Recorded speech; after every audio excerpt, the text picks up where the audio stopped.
नमस्कार दोस्तों। कल 14 जनवरी को शेयर बाज़ार में गिरावट थी क्योंकि स्टॉक मार्केट कंफ्यूज था। सारी निगाहें यूएस कोर्ट के फैसले पर लगी हुई थीं। यूएस कोर्ट ने फैसला पोस्टपोन कर दिया और अब नई तारीख कब आएगी, कब सुनी जाएगी, अब वो तो यूएस कोर्ट जाने। फ़िलहाल कुछ स्टॉक्स रहे जो चले और लगातार चल रहे हैं। नहीं, ये मैं नहीं कहूँगा कि लगातार चल रहे हैं। जब नाम लेता हूँ लगातार चलने का तो हिंडाल्को पहले आ जाता है सामने। तो हिंडाल्को तेज़ था तो इसलिए ये मुँह से निकल गया कि लगातार चल रहे हैं। हिंडाल्को लगभग लगातार चल रहा है। Hindalco, Hind Copper, Tata Steel, NTPC, Axis Bank, IndusInd Bank बहुत अच्छा चला, PNB, Bank of Baroda, BEL, ONGC, UltraTech, Eternal जिसे आप जोमेटो के नाम से जानते हैं, जियो फाइनेंस, इन्फोसिस। बड़े दिनों बाद कल रिलायंस में थोड़ी सी हरियाली दिखी। Max Health Care, Trent, HCL Tech, HDFC AMC, Manappuram finance जैसे कुछ स्टॉक्स रहे।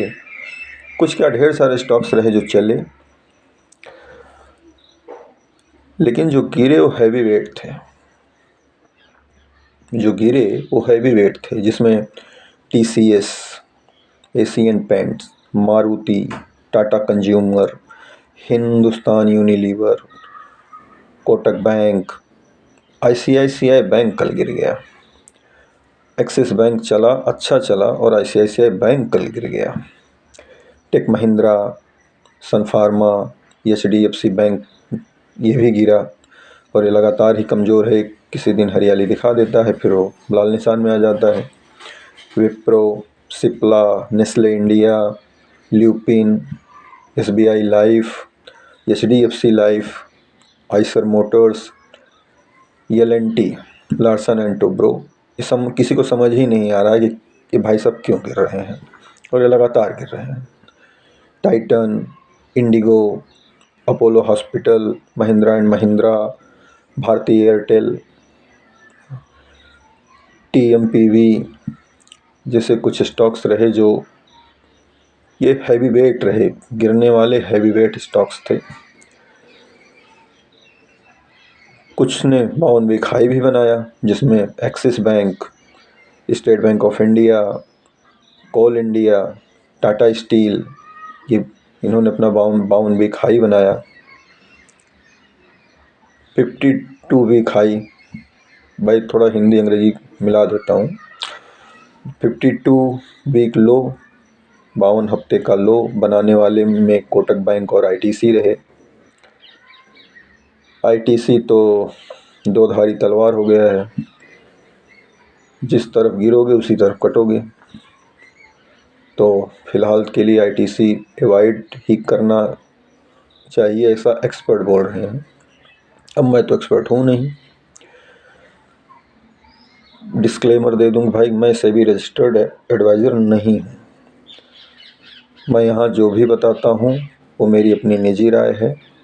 मैं अपने अनुभव से बताता हूँ, न्यूज़ से बताता हूँ, न्यूज़ देखकर बताता हूँ, और यूट्यूब वीडियो बनाने का एक शौक़ है इसलिए कर रहा हूँ।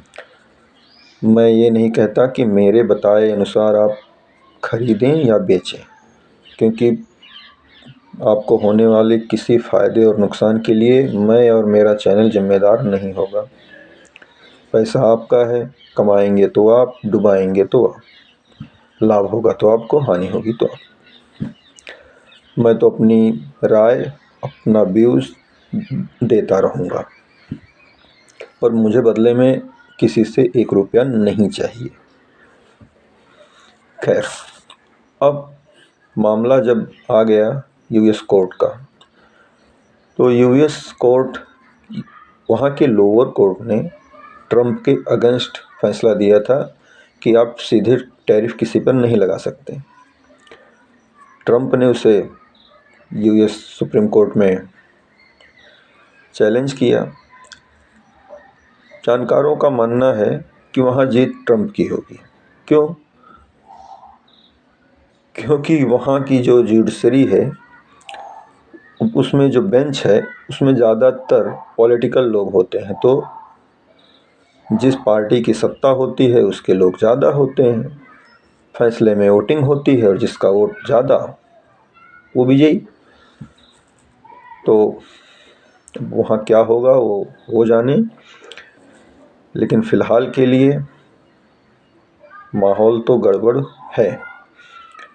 मार्केट पूरी तरह से गिरेगी तो नहीं, लेकिन ज़्यादा चलेगी भी नहीं। सबसे ज़्यादा दिक्कत ऑप्शन बायर्स को होगी। अब ऑप्शन बायर्स के लिए सबसे बड़ा दुश्मन है टाइम डिके। 14 को जिन्होंने ऑप्शन बाई किया है, आज 15 को छुट्टी है, टाइम डिके चालू है। 16 को देखते हैं ट्रम्प कार्ड कैसा चलता है, उस हिसाब से कुछ कहते नहीं बन रहा है। चलिए मिलते हैं कल।